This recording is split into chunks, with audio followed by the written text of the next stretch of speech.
Hello, this is Mrs. Nelson, and today's lesson is on solving equations.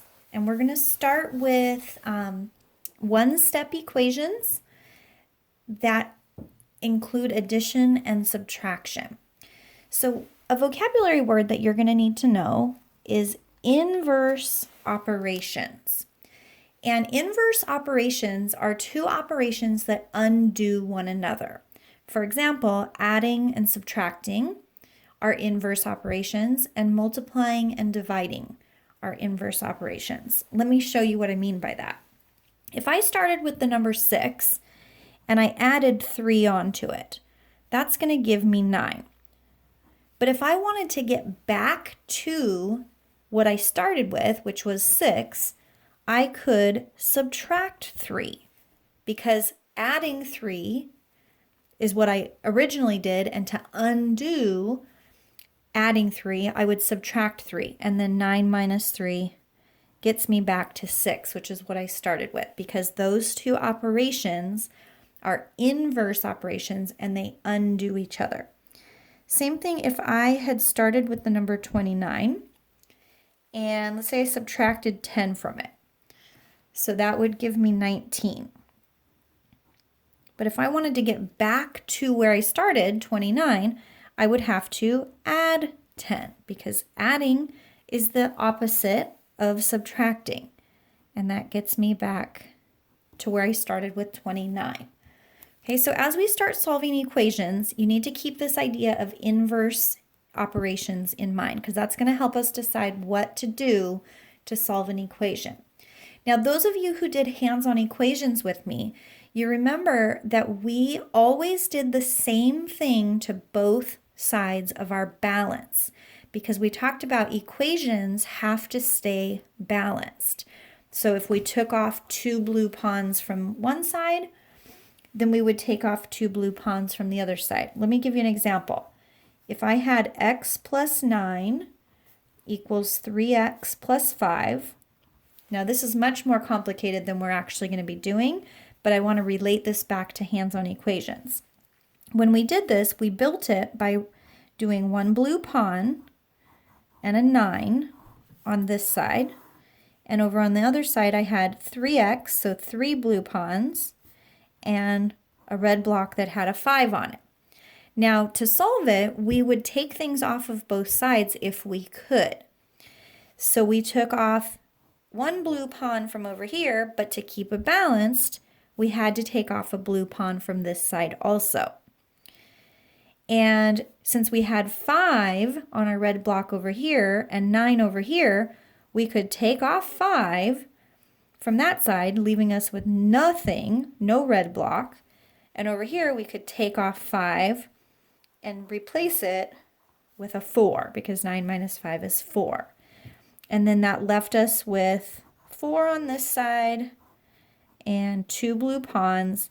And we then knew that this would have to be worth 2, because 2 plus another 2 would equal 4. And so we said x equals 2.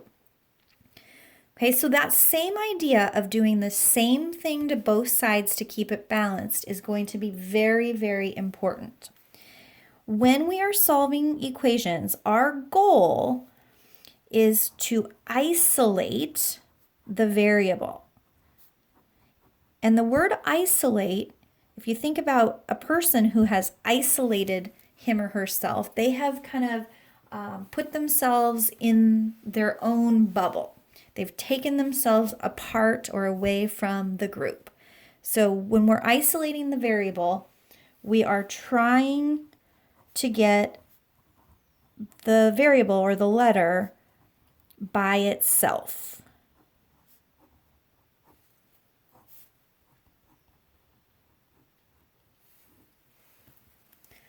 Okay, so to do that, I always ask myself, the question that I always ask myself first is, what is being done to the variable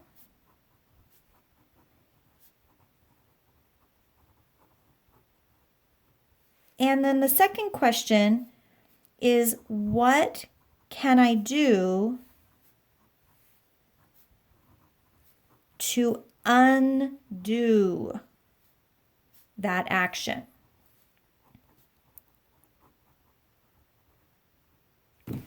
Okay, so let's do an example. So if I see this equation, and you'll notice that it is an equation because there's an equal sign. So x plus 340 equals 791. Okay, well, I'm looking first for the variable, which is right here, the letter x. And then I'm asking, well, what is being done to that variable? And I can see that I am adding 340 to the letter x. Well, what undoes addition? We've already talked about subtraction undoes addition. So if I subtract 340 after I've already added 340, that is really going to undo itself, and I'm going to end up back with what I started with, which was just an x before we added the 340 onto it. That's what we're trying to find. What was the x before anything was done to it? But in an equation, to keep it balanced, because this equal sign is like the fulcrum of our pan balance, we have to do the same thing to both sides. So if I subtracted 340 on the left, I have to subtract 340 on the right. So if I do the math, 1 minus 0 is 1, 9 minus 4 is 5, 7 minus 3 is 4. So x equals 451. Now I always want to double check to make sure that that's actually true.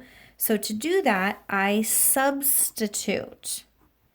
I plug in that answer for x back into the original equation. So the original equation was x plus 340 equals 791. But in place of x, I'm going to put 451. And I'm going to check, for those of us who did hands-on equations, this is the check portion. I'm going to check to see, is that actually a true statement? Now I'm running out of room over here, so I'm going to do it over here. But I'm going to do that addition problem. 451 plus 340. 1 plus 0 is 1, 5 plus 4 is 9, 4 plus 3 is 7. So this right here equals 791, and that's what we were hoping it would look like. So it does check out, and the correct value for x is 451. Let's try another one. Let's say I have this equation. 650 equals p minus 48. Okay, again, it's an equation because there's an equal sign. So I'm going to find the variable. The variable is a p. And what is being done to that variable? Well, we're subtracting 48 from it. So to undo subtraction, the inverse operation of subtraction is addition. So I'm going to add 48.